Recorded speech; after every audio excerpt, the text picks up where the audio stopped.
See no objections, I therefore declare decision 19.7B1 adopted.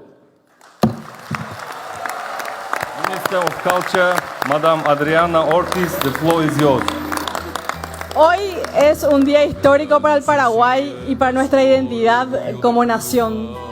Celebramos con orgullo y profunda emoción la inscripción de la guarania, sonido del alma paraguaya, en la prestigiosa lista representativa del Patrimonio Cultural Inmaterial de la Humanidad de la UNESCO.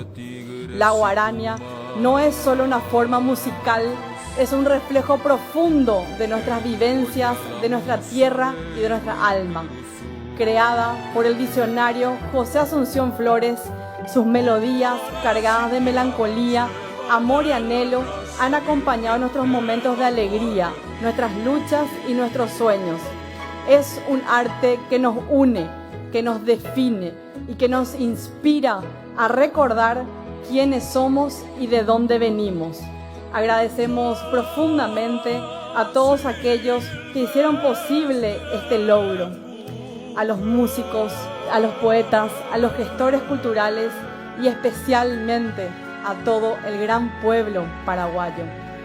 Hoy celebro con orgullo y alegría, con música y gratitud, la guarania, nuestro testimonio, nuestra bandera cultural. Nos recuerda siempre que no somos una nación pequeña, sino inmensa y universal por nuestra cultura, por nuestra historia, nuestro hermoso sentimiento de solidaridad como pueblo paraguayo. ¡Que viva la guarania y que viva el Paraguay! ¡Que viva José Asunción Flores! Muchas gracias.